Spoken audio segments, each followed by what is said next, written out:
Welcome back. You're still watching Network Africa on Channels Television. We're still looking at issues from the East African region.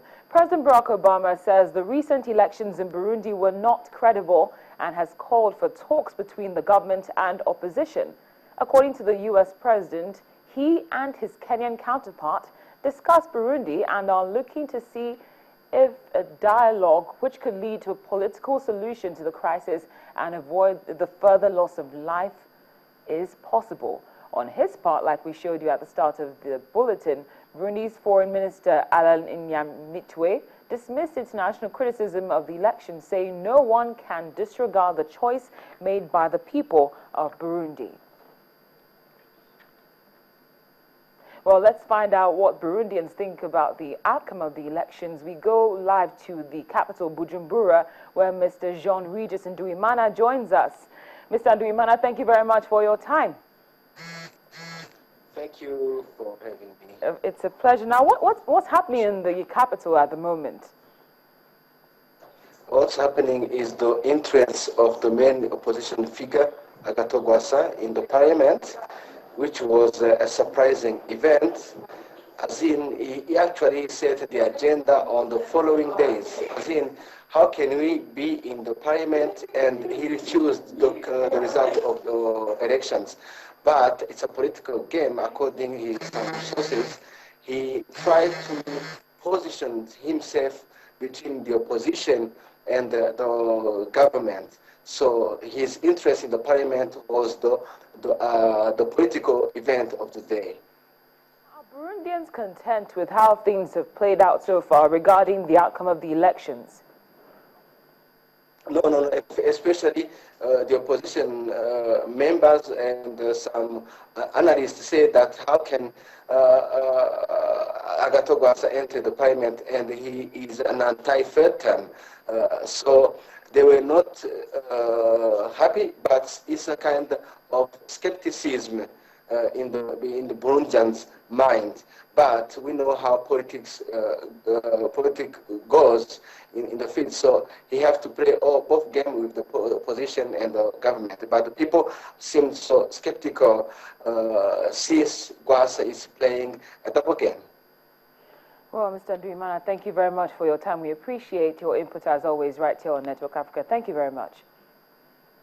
Thank you very much. Mr. Jean-Regis Nduwimana, university lecturer and media consultant, reporting from the Burundian capital, Bujumbura. Now, there could be consequences looming for Burundi following the outcome of these elections. The Network Africa team has been doing some research, and here's what we came up with.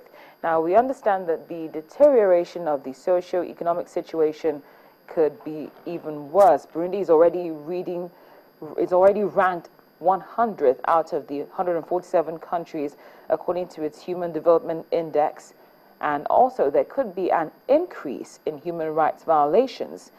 There's also the continuous normalization of corruption, as the recently conducted elections are widely tipped to be unfair and rigged.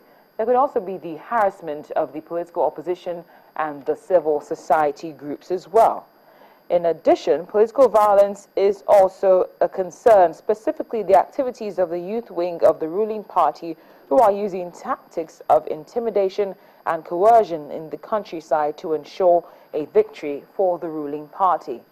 Also, in positions of sanction detrimental to the average Burundian could be the case. The United States has already imposed visa bans on some Burundian government officials.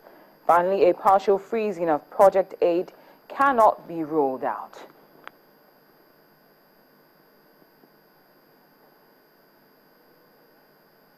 Well, we're joined from London by African news analyst Mr. Warwick Onyema. He's been monitoring the situation in Burundi right from the start of the crisis in April this year. Mr. Onyema, thank you very much for joining us.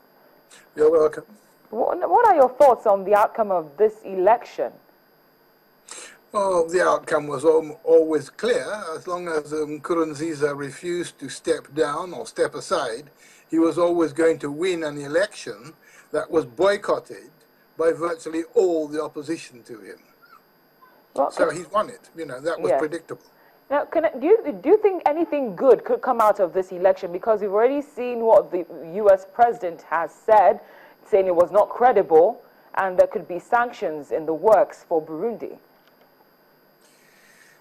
It's difficult to see what good can come out of it, because apart from anything else, Nkurunziza is not going to voluntarily leave power. He feels he's gained it authentically or through a legitimate process, and he's not going to rescind his position now. It's difficult to see. All that can happen is that things will get worse, is that there will be sanctions, there will be all sorts of refugee issues.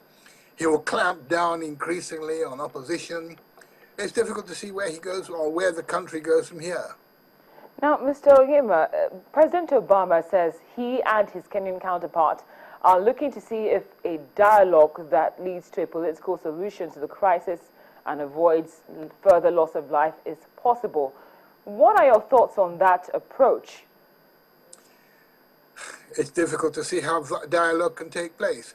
If you take, for example, the statements of Vital Nshimiyimana, he has, of civil society, he is saying that they would not enter into any unity government or dialogue with any organization that includes Nkurunziza.